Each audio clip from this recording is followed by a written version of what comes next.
నమస్తే welcome to V3 news లక్ష్యం సమాజ జీవితం నేను మౌనిక ముందుగా హెడ్లైన్స్ చూద్దాం గద్వాల్ ఎమ్మెల్యే కృష్ణమోహన్ రెడ్డిని అనర్హుడిగా ప్రకటించిన హైకోర్టు అసెంబ్లీకి చేరుకున్న మాజీ మంత్రి టీకే అరుణ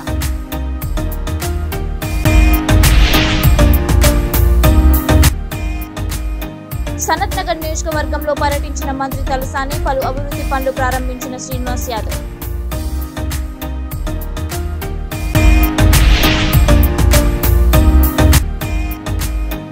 చిత్తూరు జిల్లా ఆపరేషన్ గజా సక్సెస్ ముగ్గురిని బలిగొన్న ఏనుగుని బంధించిన ఫారెస్ట్ అధికారులు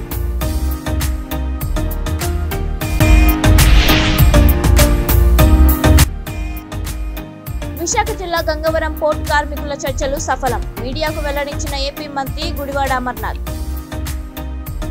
ఇక డీటెయిల్స్ చూస్తే గద్వాల్ ఎమ్మెల్యే కృష్ణమోహన్ రెడ్డిని హైకోర్టు అనర్హుడిగా ప్రకటించింది దీంతో టీకే అరుణ అసెంబ్లీ కార్యదర్శికి హైకోర్టు తీర్పు ఉత్తర్వులు అందజేయనుంది అరుణతో పాటు ఎమ్మెల్యే రఘునందన్ రావు మాజీ ఎమ్మెల్సీ రామచంద్రరావు మాజీ మేయర్ బండా కార్తీక అసెంబ్లీకి చేరుకున్నారు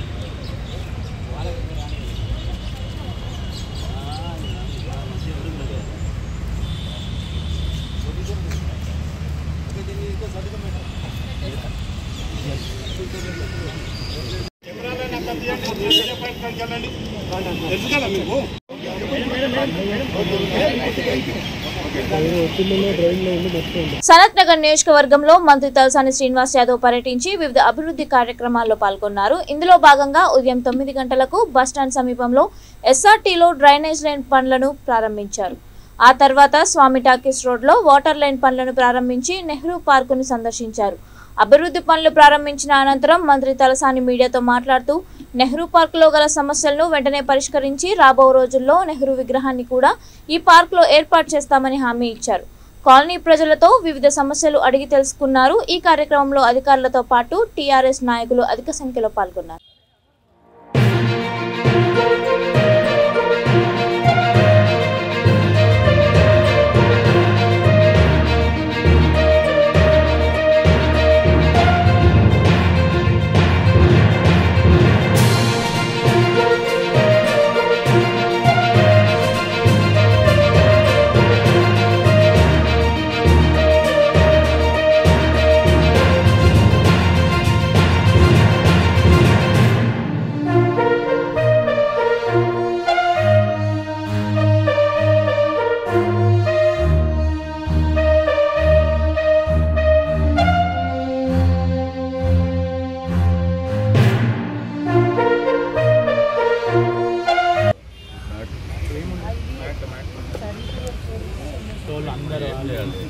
పిల్లల కోసం కదా సార్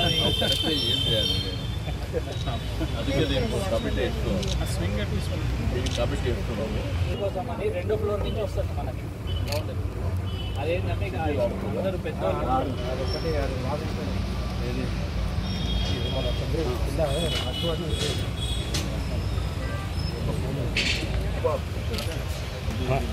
అవును సార్ ఇది కూడా నేను చేసిన 2వ రోజుకి మళ్ళీ బుక్కలు వచ్చేస్తాను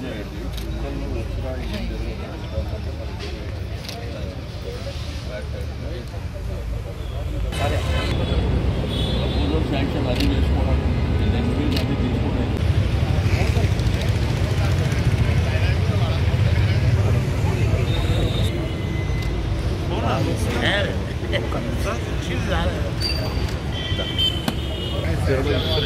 फाजिल भाई थोड़ा इधर तो बैठो उधर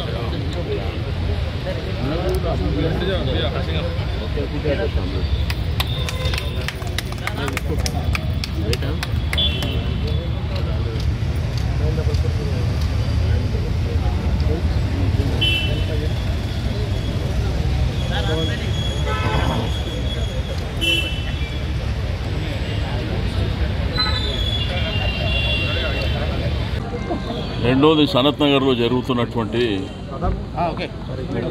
కొన్ని కార్యక్రమాలు ఈరోజు ఇనాగ్రేట్ చేసుకోవడం జరిగింది దాంతోపాటు నెహ్రూ పార్క్ అనేది ఒక అద్భుతమైనటువంటి పార్కు దీంట్లో ఒక వార్డ్ ఆఫీస్ కూడా ఒక బ్రహ్మాండమైనటువంటి కాన్సెప్ట్ తీసుకొచ్చాము అయితే పార్కులో కూడా కొన్ని చిన్న చిన్న అంశాలు ఉన్నాయి సీసీ కెమెరాస్ కానివ్వండి ఎందుకంటే ఈ ప్రాంతంలో కొన్ని కుక్కలు అక్కడ పోయి ఆ మ్యాట్ గీట్ అదంతా కొంత ఇబ్బందికరమైన పరిస్థితి ఉంది.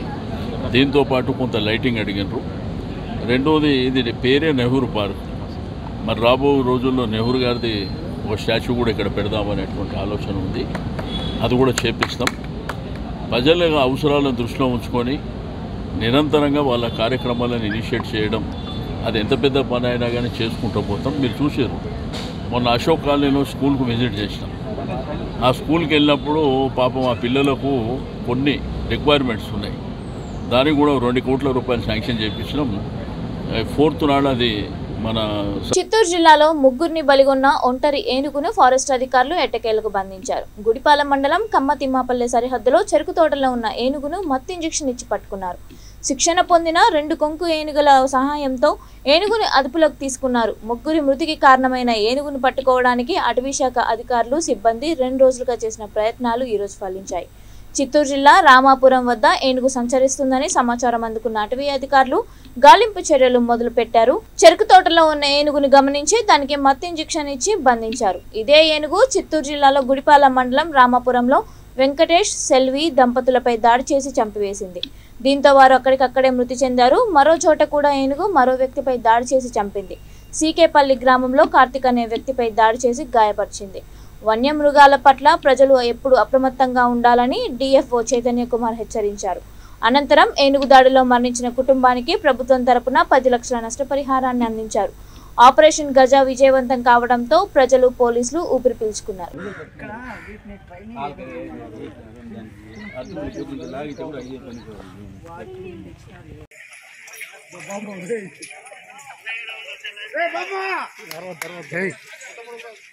సరే సరే సార్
फोटो दी बस मैं उन्ना का निकल गाली खेलने लगा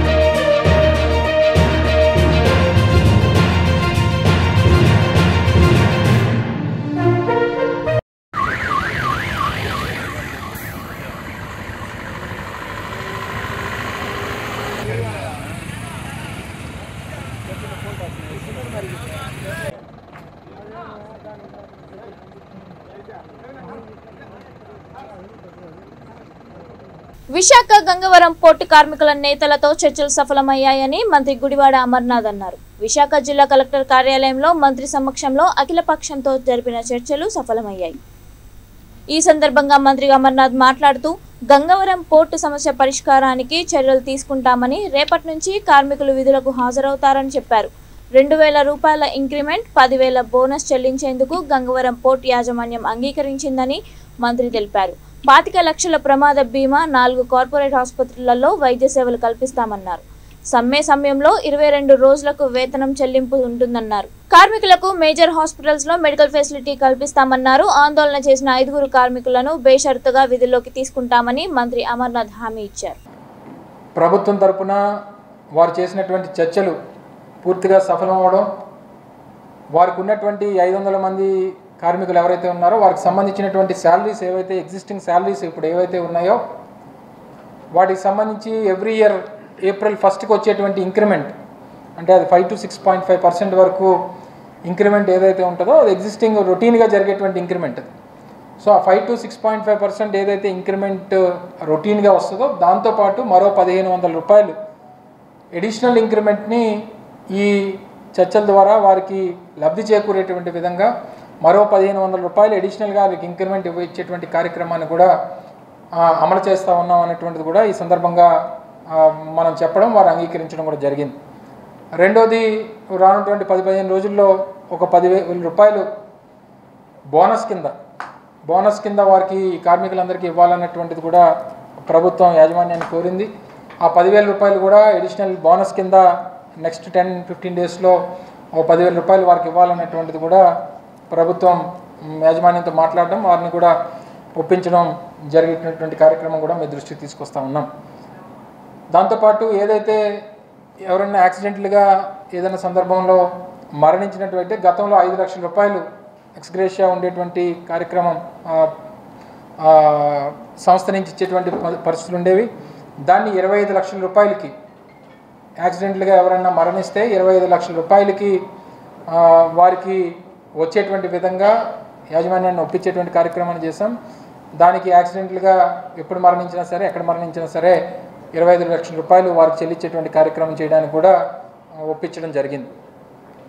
దాంతోపాటు మెడికల్ ఫెసిలిటీస్ ముఖ్యంగా ఎక్కువగా పొల్యూషన్ కూడా ఈ కోల్ లేదా అదర్ మినరల్స్ ఎక్స్పోర్ట్ ఉండేటువంటి పరిస్థితి, ఎక్స్పోర్ట్ కానీ ఇంపోర్ట్ కానీ చేసేటువంటి పరిస్థితుల్లో హెల్త్, సో ఇవి మేజర్గా. అందులో పాటు ఈ ఆందోళన చేసేటువంటి క్రమంలో ఒక 5గురిని సస్పెన్షన్కి చేసినటువంటి పరిస్థితుల్లో వారిని కూడా వీరు కోరినటువంటిది ఏంటంటే అన్కండిషనల్గా వారిని తీసుకోవాలని చెప్పి కార్మికులు కోరడం జరిగింది. వారిని కూడా యాజమాన్యంతో కూడా మాట్లాడి 5గురిని కూడా అన్కండిషనల్గా మళ్ళీ తిరిగి వాళ్ళ సర్వీసెస్లో తీసుకునేటువంటి దానికి కూడా సంస్థను ఒప్పించేటువంటి కార్యక్రమాన్ని చేస్తాం. 5గురిని కూడా అన్కండిషనల్గా తిరిగి మళ్ళీ విధుల్లోకి తీసుకునేటువంటి కార్యక్రమాన్ని కూడా చేయబోతా ఉన్నాం. 22 డేస్కి సంబంధించినటువంటి స్ట్రైక్ పీరియడ్ ఏదైతే ఉందో వారికి శాలరీస్ ఇవ్వడానికి యాజమాన్యం ఒప్పుకుంది. మిగిలినటువంటి దాన్ని ఏం చేయాలనేటువంటిది గవర్నమెంట్ లెవెల్లో ఏం చేయాలి, ఏ రకంగా దాన్ని సార్ట్అవుట్ చేయాలనేటువంటి దాన్ని కూడా వారికి చెప్పడం జరిగింది. సో దానికి కూడా వారు అంగీకరించారు. వారికి ఏ రకమైనటువంటి నష్టం కలగకుండా చూసుకునేటువంటి బాధ్యత కూడా ప్రభుత్వం తీసుకుంటుంది అన్నటువంటి మాట కూడా వారికి చెప్పాం. వారు కూడా దాన్ని కన్విన్స్ అయ్యారు. రేపు మార్నింగ్ 10:30కి గౌరవ శాసనసభ్యులు అలాగే ఆర్డీఓ గారు అందరూ కూడా మన డీసీపీ గారు అందరూ కూడా కలిసి వెళ్ళి టెంట్ దగ్గర ప్రొసీడింగ్స్ కలెక్టర్ గారు ఏవైతే ఇష్యూస్ అన్నీ సార్ట్అవుట్ చేస్తామో అవన్నీ కూడా ఆన్ పేపర్ కలెక్టర్ గారు ప్రొసీడింగ్స్ ఇష్యూ చేస్తారో అవన్నీ తీసుకుని వెళ్ళి రేపు కలెక్టర్ మన ఎమ్మెల్యే గారు అలాగే ఆర్డీఓ గారు డీసీపీ గారు వారి సమక్షంలో కమిటీ మెంబర్స్ కానీ లేకపోతే కార్మికులు కానీ ఎవరైతే ఉన్నారో వారి సమక్షంలో ప్రొసీడింగ్స్ అన్నీ కూడా వారికి హ్యాండ్ ఓవర్ చేసేటువంటి కార్యక్రమం చేయబోతా ఉన్నాం. సో ఓవరాల్గా ఈరోజుతో ఈ ఇష్యూస్ అన్నిటికీ ఎన్ని మనం టేకప్ చేసినప్పటికీ ఈ ఓవరాల్గా 500 మంది ఉంటారు కాబట్టి మాస్ సైకాలజీ ఉంటుంది. ఒకరిద్దరు దీనికి ఇష్టపడతారు, ఒకరిద్దరు ఇష్టపడకపోయినటువంటి పరిస్థితులు ఉన్నప్పటికీ ఓవరాల్గా ఒక గ్రామాల్లో గౌడ కులస్తులకు ఉపాధి కోసం రాష్ట్ర ప్రభుత్వం వెంటనే 5 ఎకరాల భూమితో పాటు పనిముట్లు, మోటార్ వెహికల్ ఇవ్వాలని తహసీల్దార్కు గౌడ కులస్తులు వినతి పత్రం అందించారు. రాజన్న సిరిసిల్ల జిల్లా ముస్తాబాద్ మండల కేంద్రంలోని మండల గౌడ సంఘం ఆధ్వర్యంలో గౌడ కులస్తులందరూ కలిసి తహసీల్దార్ గణేష్కు వినతి పత్రం అందించారు. ఈ సందర్భంగా బీసీ యువజన సంఘం మండల అధ్యక్షుడు కదిరే స్వామిగౌడ్ మాట్లాడుతూ గౌడ కులస్తులకు గత ప్రభుత్వాలు 1996లోనే 560 జీవో చట్టం తెచ్చిందని అన్నారు. కానీ ఈ జీవో అమలు కావడం లేదని, గౌడ కుటుంబాలు రోడ్డున పడే పరిస్థితి ఏర్పడిందని, ఇప్పటికైనా ప్రభుత్వం ఆదుకోవాలని కోరారు.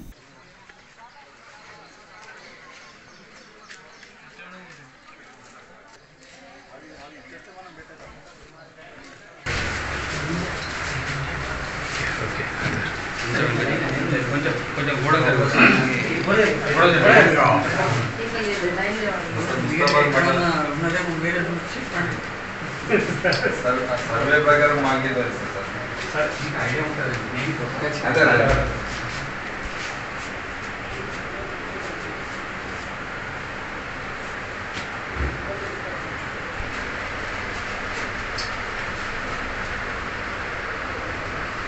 సార్ ఆల్రెడీ జీవో ప్రకారం శాంక్షన్ అయింది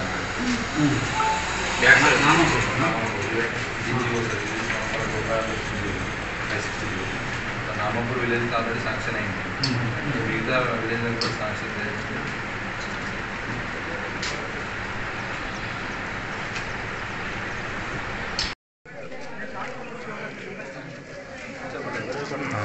अरे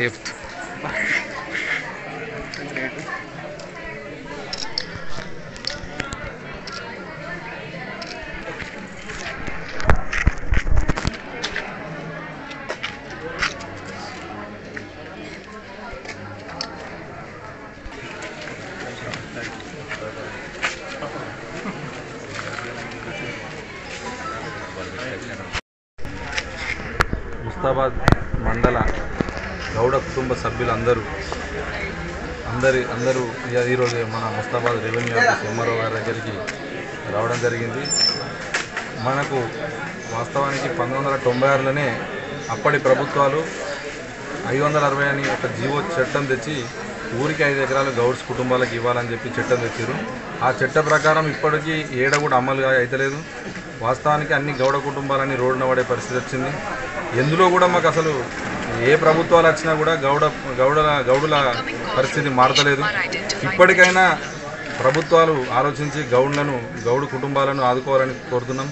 అయితే మాకు ఊరికి 5 ఎకరాల భూమి ఇచ్చి ఒక ఊరిలో 40-50 కుటుంబాలు ఉంటాయి.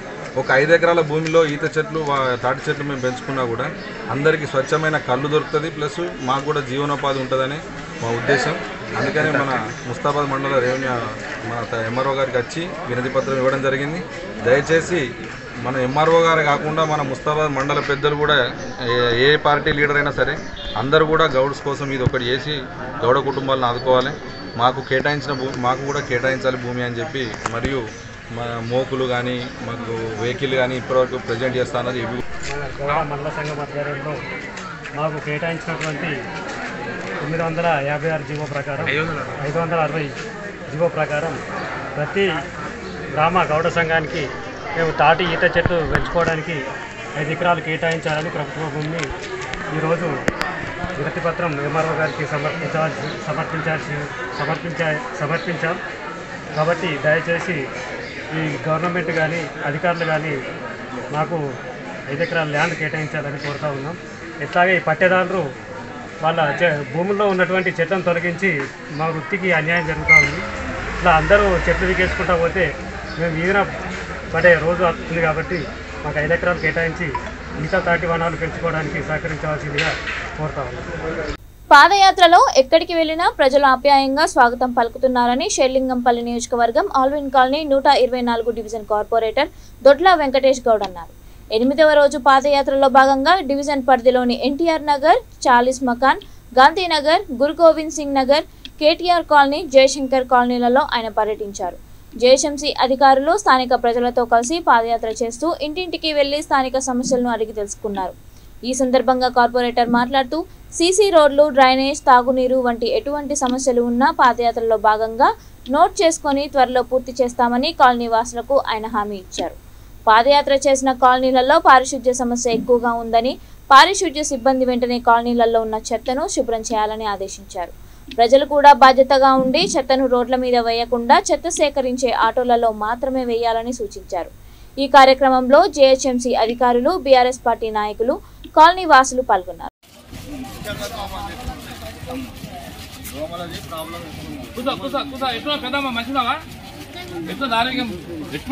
ఏం చేంజ్ కాదు మంచిగా అయితే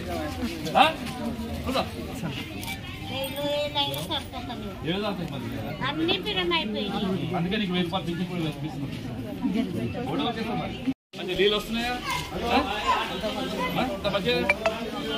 వెరీ గుడ్. మరి కాకేస్తా ఓటు పక్కా మీ ఇంట్లో right right. Thank you.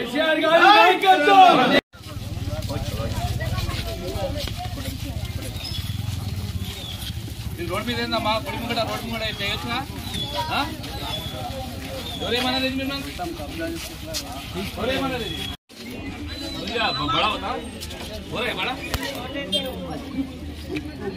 Daily का प्रॉब्लम है ना, नंबर की लाइन बिल पानी पड़ा तो ये उड़ जा रहा है।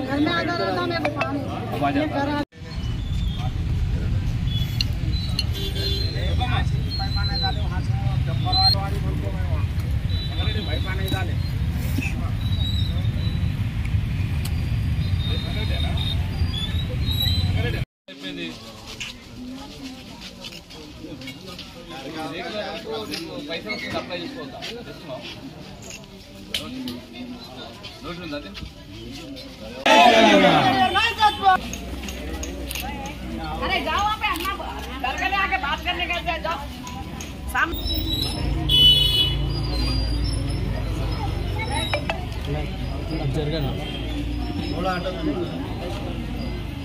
दवा खा रहे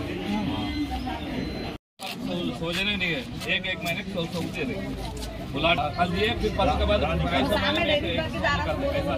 सौ देते रहते हैं। लाटरी में आ रहे वो भी हमारे हाथ में कुछ नहीं है, लाटरी में निकालना। నిర్మల్ జిల్లా ఖానాపూర్ మండలం దిలావర్పూర్కు చెందిన రాజేశ్వర్ అనే రైతు ఆత్మహత్య చేసుకోగా ఖానాపూర్ ఆసుపత్రిలోని మార్చురీకి మృతదేహాన్ని తరలించారు. మృతదేహాన్ని పనిచేయని ఫ్రీజర్లో పెట్టడంతో అది పూర్తిగా కుళ్ళిపోయింది. సిబ్బంది నిర్లక్ష్యంపై రైతులు ఆందోళన చేశారు.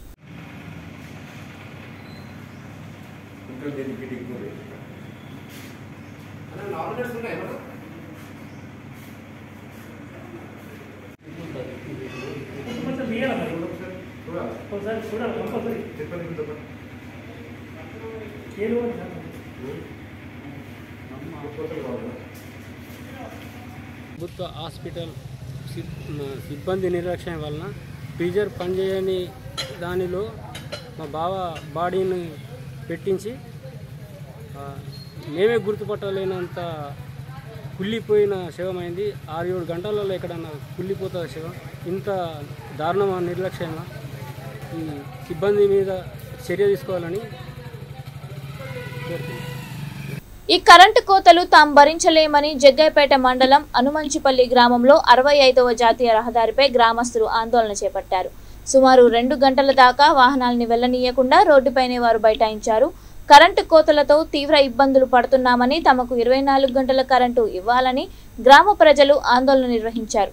అధికారులు స్పందించి సమస్యను వెంటనే పరిష్కరించాలని కోరారు. పోలీసులు వారి జోక్యంతో గ్రామంలో విద్యుత్ సరఫరాను తెప్పించి కిలోమీటర్ల మేర ఆగిన ట్రాఫిక్ ని క్లియర్ చేశారు.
ఉమ్మడి నెల్లూరు జిల్లా చిల్లకూరు మండలం పోటిపాలెం క్రాస్ రోడ్ వద్ద వేగంగా వచ్చిన కారు ద్విచక్ర వాహనాన్ని ఢీకొనడంతో 3 వ్యక్తులలో 2కి తీవ్ర గాయాలు కాగా ఒకరికి స్వల్ప గాయాలయ్యాయి.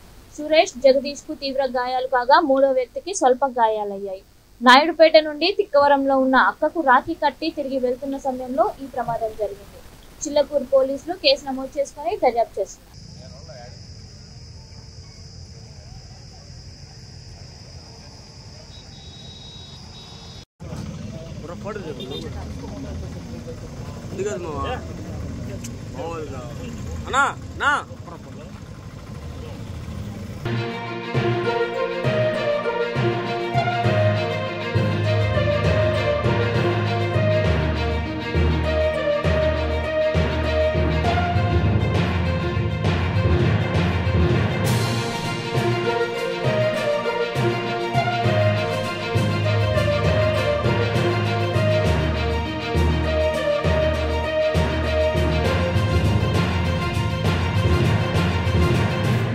శ్రీకాకుళం జిల్లా సంతబొమ్మాలి మండలం గండుగోపాలపురం గ్రామంలో లోకేష్ పాదయాత్ర 200 రోజులు పూర్తి చేసుకున్న సందర్భంగా ఆయనకు ఎంపీ కించరాపు రామ్మోహన్ నాయుడు సంఘీభావం ప్రకటించారు.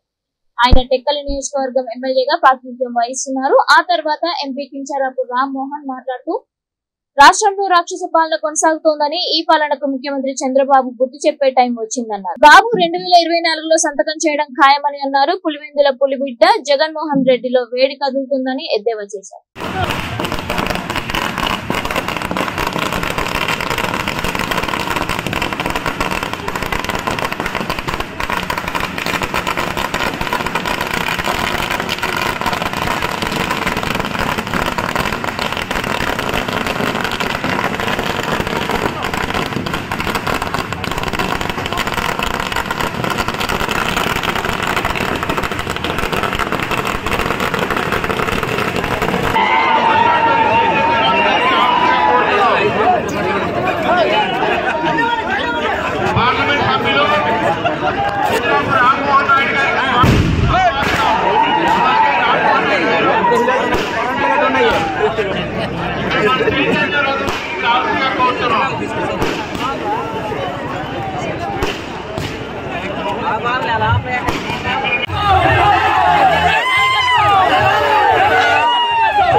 యువ నాయకుడు నారా లోకేష్ అన్న గారు ఆయన మొదలుపెట్టినటువంటి యువగలం పాదయాత్ర 200 రోజులు విజయవంతంగా పూర్తి చేసుకున్నటువంటి సందర్భంగా టెక్కలి గడ్డలో తెలుగుదేశం పార్టీ కుటుంబ సభ్యుల సమక్షంలో వాళ్ళకి సంఘీభావ యాత్రగా ఈ రోజు కదలి వచ్చినటువంటి తెలుగుదేశం పార్టీ కుటుంబ సభ్యులకి, నాయకులకి, సోదర సోదరీమణులకి, కార్యకర్తలకి అందరికీ కూడా నా హృదయపూర్వకమైనటువంటి నమస్కారాలు తెలియజేసుకుంటున్నాను. ఇదే కార్యక్రమం మళ్ళీ 2 నియోజకవర్గాల్లో అటెండ్ అయ్యి వస్తున్నాను. నరసన్నపేటలో అటెండ్ అయ్యాం, అక్కడ ర్యాలీ తీసాం. పాతపట్నంలో అటెండ్ అయ్యి ర్యాలీ తీసాం. కానీ అవన్నీ ఒక ఎత్తు అయితే ఈ రోజు డీజీపురంలో మరొక ఎత్తుగా ఈ రోజు పాదయాత్ర కొనసాగుతుంది. రాష్ట్ర పార్టీ అధ్యక్షులు కింజరాపు అచ్చెన్నాయుడు గారి నియోజకవర్గం అంటే ఆ సత్తా, ఊపు, హుషారు ఏ రకంగా ఉంటుందన్నది ఈ రోజు ఈ కార్యకర్తలు మన కుటుంబ సభ్యులను చూస్తుంటే తెలుస్తుంది. విజయం ఖాయమైంది. టెక్కలి నియోజకవర్గంలో అచ్చెన్నాయుడు గారు 3వసారి గెలవబోతున్నారు. కానీ మెజారిటీ చరిత్రలో ఎప్పుడు లేని విధంగా మెజారిటీ సాధించడమే మన తాలూకా లక్ష్యం అనేది కూడా మీ అందరికీ తెలియజేస్తున్నాను. ఒక పక్కన చంద్రబాబు నాయుడు గారు అంత వయసు అయినా సరే రాష్ట్రాన్ని మళ్ళీ గాడిలో పెట్టాలని, రాష్ట్రానికి ఒక బంగారు భవిష్యత్తు అందించాలని, రాష్ట్రంలో మన పిల్లలు ఎవరైతే ఉన్నారో భావి తరాలు వాళ్ళు కూడా ఆంధ్రప్రదేశ్ రాష్ట్రం చూసి గర్వించదగ్గ స్థాయిలో ఉండాలని చంద్రబాబు నాయుడు గారు కష్టపడుతున్నారు. మరొక పక్కన యువ నాయకుడిగా లోకేష్ అన్న గారు ప్రజల దగ్గరికే వెళ్లి ఓట్లు కూడా తీసేయాలని ప్రయత్నం చేస్తున్నారు. తెలుగుదేశం పార్టీకి ఎవరున్నారో ఓట్లు తీయించేస్తున్నారు. లేకపోతే డీజీపురంలో ఉన్న ఓటు ఎక్కడో కోటబొమ్మాలికి పంపిస్తున్నారు. ఇక్కడ ఈ వీధిలో ఉన్న ఓటు పక్క ఊరిలో పెట్టించడానికి ప్రయత్నం చేస్తున్నారు. తెగమక్క చేస్తున్నారు. కాబట్టి మనం బూత్ ఇన్ఛార్జీలుగా కానీ, కార్యకర్తలుగా కానీ మన ఓటర్ లిస్టు మీద దృష్టి పెట్టి ప్రతి ఓటును కూడా సీరియస్ గా తీసుకోవాల్సినటువంటి అవసరం ఉంది. దాని గురించి చంద్రబాబు నాయుడు గారు ఎలక్షన్ కమిషన్ ఢిల్లీకి వెళ్లి కూడా ఫిర్యాదులు చేశారు. ఆయన ఆ వయసులో ఎంత కష్టపడుతున్నారు రాష్ట్రం కోసం, ఆయనే అంత కష్టపడి రాష్ట్రం గురించి చూసుకుంటున్నప్పుడు మనం మన గ్రామంలో ఉన్నటువంటి ఓట్ల గురించి మనం చూసుకోలేమా అనేది. బులెటిన్ ముగించే ముందు హెడ్లైన్స్ మరొకసారి.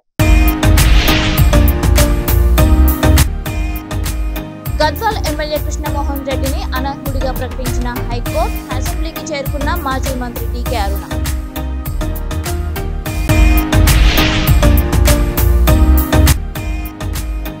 సనత్ నగర్ నియోజకవర్గంలో పర్యటించిన మంత్రి తలసాని పలు అభివృద్ధి పనులు ప్రారంభించిన శ్రీనివాస్ యాదవ్.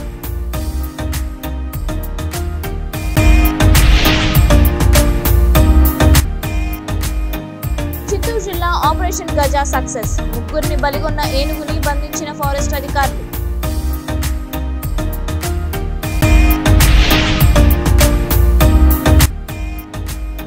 విశాఖ జిల్లా గంగవరం పోర్ట్ కార్మికుల చర్చలు సఫలం, మీడియాకు వెల్లడించిన ఏపీ మంత్రి గుడివాడ అమర్నాథ్. ఇవి ఇప్పటి వరకు ఉన్న అప్డేట్స్. మరిన్ని అప్డేట్స్ కోసం చూస్తూనే ఉండండి V3 న్యూస్. లక్ష్యం సమాజ్.